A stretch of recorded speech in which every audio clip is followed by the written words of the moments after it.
L'info vient de tomber à l'instant, le Real Madrid ne donnera pas à Vinicius le même salaire qu'à Kylian Mbappé. Le club lui accorde 1 an pour progresser, puis il discutera d'un nouveau salaire. Sinon, il sera vendu dès 2026. C'est une info de la Cadnasser, donc à prendre au sérieux. J'ai toujours été derrière Vinicius, mais pour le coup, je trouve le choix du Real Madrid super logique. Tu peux pas augmenter un de tes joueurs après qu'il ait fait une saison très limite et le mettre au même salaire d'un mec qui a plutôt réussi sa saison, surtout statistiquement. Le fait de lui donner 1 an pour progresser et pour ensuite discuter d'un nouveau salaire, je trouve ça réglo. Ça veut dire qu'on n'oublie pas tout ce que tu as fait dans le passé, mais au moment présent, on peut pas t'améliorer. Mais si tu t'améliores, on va pouvoir te donner un meilleur salaire. Par contre, si tu nous refais une deuxième saison encore très moyenne, voire mauvaise, là par contre tu seras vendu. Ou alors tu vas devoir accepter un salaire plus bas. Par contre, moi j'ai peur d'une chose, c'est que j'avais l'impression que cette situation autour de Vinicius était négative pour lui, qu'elle était difficile à gérer et que du coup on ressentait que son niveau sur le terrain, il n'était pas au top. Et j'ai peur que cette saison, nous ne retrouverons toujours pas le Vinicius 2023-2024. À vous de me le dire dans les commentaires, qu'est-ce que vous pensez de ce choix du Real Madrid? En vrai, les amis, est-ce qu'on peut en vouloir au Real Madrid? Parce que apparemment, le Real Madrid aurait refusé la demande d'augmentation de Vinicius Junior. Pour avoir une augmentation, le club exige qu'il améliore ses performances la saison prochaine. Dans le cas contraire, il sera vendu. Je ne sais pas si l'information elle est vérifiée ou pas, mais moi, si je me base sur ce que vient de dire ce média-là, moi, je ne peux pas vraiment en vouloir au club. Dans le sens où Vinicius et son entourage, comme je l'ai dit la dernière fois, ils ont eu un problème de timing. Si encore ton augmentation, ta revalorisation, tu la demandes, ou le salaire extraordinaire que tu veux, tu demandes ce salaire-là au moment où tu fais ta saison XXL, la saison Ballon d'Or, là on peut comprendre. Et si le club il refuse à ce moment-là, là on dit ouais, le club ils ont un problème. Mais là aujourd'hui avec la saison que nous a sorti Vinicius et le Real Madrid en général, il ne peut pas venir demander une revalorisation aussi énorme. Et ça j'ai l'impression que beaucoup de gens ont du mal à le comprendre. Après je sais qu'il y en a qui vont me dire que ouais, le club n'a pas le droit de lui interdire une augmentation de salaire. Mais là, je pense que ce n'est pas juste l'augmentation qui lui est refusée. C'est plutôt le salaire qu'il est en train de demander. Là, il demande le salaire limite d'un joueur qui vient de sortir une saison XXL. Et sinon, le club de base, le club voulait le prolonger. Hein. C'est le club qui était allé vers lui en premier pour lui proposer une augmentation de salaire. Mais lui, il a préféré imposer un salaire, je crois que c'est 30 millions d'euros, ou je sais plus combien. Après, je connais pas les chiffres. Donc voilà, moi je peux pas en vouloir au club de tenir un discours pareil. Et ça fonctionne comme ça dans n'importe quelle entreprise. Tu ne peux pas venir demander une grosse augmentation. Tu peux demander une augmentation, ça, y a pas de problème. Mais une grosse augmentation, sachant que tu sors d'une saison comme ça n'existe pas. Mais bref, dites-moi dans les commentaires qu'est-ce que vous en pensez. Et surtout, pour ne rien louper, vous savez ce qu'il vous reste à faire. Abonnez-vous. Ça y est, on y est à Madrid qui a fait son choix entre Mbappé et Vinicius. Mbappé devient le nouveau roi du club, les gars, le chef, le leader, le proprio du Real, les gars. Numéro 10 dans le dos, plus gros salaire du club, c'est autour de lui désormais que le Real va construire à l'avenir. Et il fallait faire ce choix, il fallait le faire, c'était nécessaire pour le bien du Real. Par contre, eh ben Vinicius, ça risque d'être dehors, ça risque d'être une vente et un départ marquant d'ici l'été prochain, les gars, parce que Vinicius, la communication du club a été très claire envers lui. Pas de prolongation aux 30 millions qu'il demandait pour être au même salaire que Kylian Mbappé. Soit il accepte de prolonger au salaire que lui propose le Real actuellement et de devenir entre guillemets le sergent de Kylian Mbappé à l'avenir, soit ce sera une vente au maximum et au plus tard l'été prochain. Aujourd'hui, Vinicius, il lui reste que 2 ans de contrat, donc le club a le couteau sous la gorge. Ils veulent à tout prix ne pas le perdre libre, et en refusant de le prolonger cet été au salaire que le joueur demandait, eh ben, ils se mettent un petit peu dans une situation très compliquée avec lui. Donc Vini aujourd'hui, il est en position de force. C'est très difficile de l'imaginer quand tu es un sportif pro, quand tu es un sportif de très haut niveau, quand tu as été le patron et que ça a été Vinicius, le roi de ce Real, les gars, les années précédentes. Et aujourd'hui, le voir accepter de laisser le trône, laisser la couronne et devenir un sergent alors qu'il a que 24 ans, ça me semble compliqué d'un point de vue égo de sportif de haut niveau. Ça me semble très compliqué. Puis peut-être qu'il aura aussi envie d'aller voir ailleurs, d'aller chercher un autre défi. Et puis je pense que les clubs qui auront envie de le recruter vont être très nombreux d'ici à l'été prochain, parce que même si sa saison elle n'a pas été fameuse cette année, on connaît le talent du joueur. Encore une fois, c'est encore un joueur qui est très jeune. Donc voilà, en tout cas, le choix est fait. Et encore une fois, je pense que c'est pour le bien du club, parce que l'arrivée de Mbappé a fait beaucoup de mal, parce que trop de stars, trop d'ego, ça ne peut pas fonctionner, c'est impossible. Le choix est fait, c'est Mbappé le patron, c'est Mbappé le chef. Et ben, ceux qui ne sont pas d'accord avec ça, désormais au Real, vont pouvoir et auront la porte ouverte, à commencer par Vinicius, les gars. Dis-moi ce que t'en penses de Voilà, c'est le Real 2.0, les gars. C'est la nouvelle ère qui commence au Real. L'ère Kylian Mbappé commence officiellement à Madrid. Et on l'espère pour lui et pour le club, quelque part, pour le plus grand bien et pour un maximum de réussite. En tout cas, le choix est fait. Et effectivement, tu pouvais pas rester dans cette espèce de flou avec voilà, trop de stars, trop d'ego, trop de gars qui marchent sur le terrain. À un moment, c'était plus possible. La réalité, c'est que le Real Madrid baisse son froc pour Mbappé, que vous le vouliez ou non. La grande institution, le Real Madrid, c'est pas le PSG. Non, on n'est pas le PSG. Hein. On est pire qu'eux. On est pire que Paris. C'est le Real de Mbappé. Voilà. Le Real de Mbappé Football Club. C'est exactement ça. Là, vous allez voir, hein, le prochain rôle qu'on va lui donner, capitaine.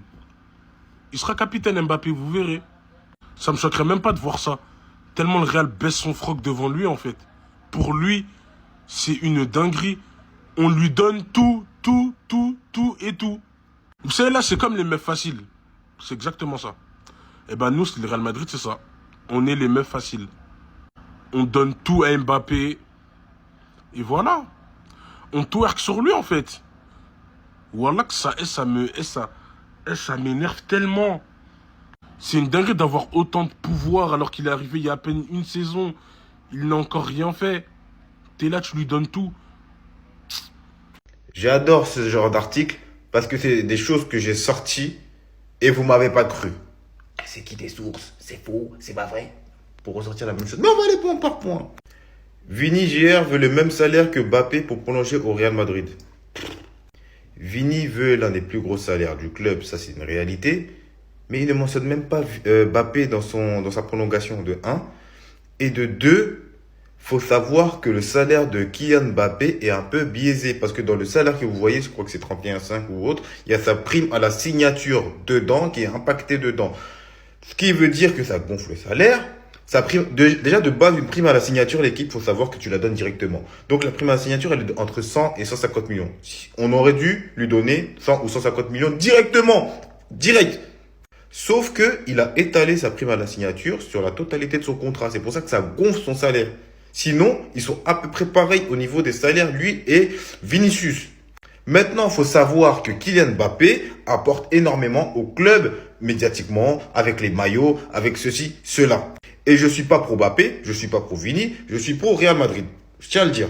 Maintenant, le club est assez réticent à donner un plus gros salaire à Vinicius, sachant qu'il ne rapporte pas autant médiatiquement qu'un Mbappé. Sur ça, je peux l'entendre. Le club refuse cette demande et lui a demandé d'améliorer ses performances. Et c'est ce que j'ai dit aussi. Tu peux pas demander un aussi gros salaire en ayant fait une saison nulle. Je suis désolé, vous êtes au travail, vous n'allez pas demander une revalorisation salariale alors que vous avez fait des erreurs pendant un an dans votre travail. Même votre patron, il va dire, vous vous foutez de moi ou quoi? Maintenant, j'espère vraiment que Vinicius va rester au Real Madrid. Je tiens à le dire aussi, parce que j'adore ce joueur, je le kiffe. Il y avait un accord plus tôt dans la saison, mais l'entourage de Vini demande plus. C'est ce que je vous ai dit aussi dans vidéo. Il y avait un accord, l'entourage de Vinicius a tout remis en question. Vinicius, enlevez-le, mettez-le de côté. Parce que Vinicius veut rester. C'est son entourage qui demande beaucoup plus d'argent. Et dans le monde du football aujourd'hui, l'entourage est assez toxique. Maintenant, j'espère juste qu'ils vont trouver une solution. Le club, Vinicius pour prolonger. Voilà. Mais faute d'accord, Vinicius sera vendu en 2026 puisqu'il lui restera un an de contrat. C'est logique, il lui reste un an de contrat. Pour limiter les dégâts, autant le vendre. Mais je pense quand même qu'ils vont trouver une solution cette saison. J'espère, Inch'Allah, qu'ils trouveront. En tout cas, l'équipe, vous pensez quoi de Vinicius Junior? Ils trouveront une solution pour vous ou pas? Séchez-vous et abonnez-vous, l'équipe, on est ensemble. Qu'est-ce qui se passe ces derniers jours du côté de la Maison Blanche? On va faire un petit tour d'infos sur le Real Madrid.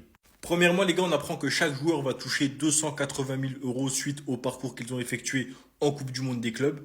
Bon ben voilà, au moins ils auront de quoi financer leurs vacances parce que quand même, ils en avaient besoin. Ensuite, on apprend que Juan Martinez, les gars, le jeune donc de la Castilla qui s'est fait les ligaments croisés il y a environ un an, défenseur central, va faire partie des plans de Xabi Alonso. Dans un premier temps, il devrait continuer à jouer avec la Castilla pour reprendre le rythme, reprendre du niveau, puis dans un second temps, intégrer l'équipe première. Et moi les gars, je pense que ça va pas faire de mal du tout étant donné qu'au poste de défenseur central, on a des grosses lacunes, surtout si le Real Madrid ne recrute pas. En parlant de défense centrale les gars, On a Eder Militao, Militao qui devrait donc faire partie des plans de Xabi Alonso et on apprend que Xabi Alonso a 100% confiance en lui. J'ai envie de dire, il n'a pas le choix vu les autres. Militao, il apparaît comme un espoir actuellement. Et là, on va venir au cas des deux Brésiliens. On commence tout de suite par Rodrigo. Rodrigo, les gars, le Real Madrid est très clair sur sa position. Si tu veux partir, viens avec une offre d'au moins 100 millions d'euros et on te laisse partir où tu veux. Et si tu veux rester, accepte ton rôle et donne tout pour le club. C'est tout. Bon, malgré ces informations, moi je pense qu'il va partir, les gars, parce que Rodrigo, c'est pas un joueur qui peut se permettre d'être remplaçant à ce moment-là de sa carrière.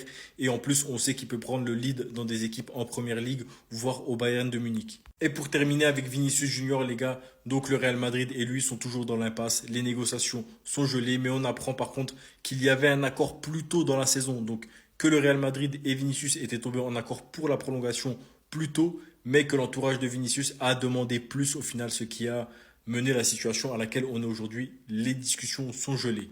C'est à peu près tout ce qu'on peut dire sur le Real Madrid. Si vous avez bien aimé la vidéo, les gars, n'hésitez pas à me dire si sur quel club je peux faire un tour d'information. Moi, je suis prêt à le faire. Et puis, si ça vous plaît, on continuera. Bon, mes Madeleine, comme vous avez tous suivi, vous avez vu que Mbappé va prendre le 10. Même lui, il a officialisé sur son compte Insta. Donc, Mbappé prend le 10, ça veut dire que le 9 sera libre. Donc, à votre avis, qui va prendre ce numéro-là? Est-ce qu'on va le donner à Gonzalo Garcia? On va dire, petit, écoute-moi, pendant la Coupe du Monde des clubs, on a aimé ta prestation, donc on va te confier ce numéro-là. Tu seras l'avenir au Real, tu seras notre futur numéro 9. En te donnant ça, pour moi, on peut le faire. On peut le faire, sincèrement. Ou alors, on va donner à Hendrik. Les gars, on va pas se mentir. Hendrik, pour l'instant, il n'a pas eu sa chance au Real. Avec Ancelotti, c'était pas trop ça. Avec l'arrivée d'Alonso, il n'a pas encore joué avec Alonso parce qu'il était blessé. Mais Hendrik, j'entends, oui, ça se trouve, il va partir en prêt. Mais Hendrik, avec Palmeiras, c'était un numéro 9. Donc, pourquoi pas donner à Hendrik? Ou alors, j'ai entendu aussi, Mastantuono, ça se trouve, il va prendre le numéro 9. J'ai entendu. C'est des infos que j'ai vu passer. OK? Ou alors, Pérez, au dernier moment, le dernier jour du mercato, il va aller chercher son numéro 9 parce qu'avant l'arrivée de Gonzalo Garcia, on parlait d'un 9 style Roselu. Ça se trouve, Pérez, il va aller chercher quelqu'un d'autre, hein, il va donner ce numéro-là. Pérez avec lui, tout est possible, les amis. Tout est possible. Bon, mais Madeleine, dites-moi en commentaire, à votre avis, qui prendra ce numéro-là? Gonzalo, Hendrik, Franco Mastantuono, qui j'ai vu les infos passer, ou alors un autre joueur qui va arriver comme ça.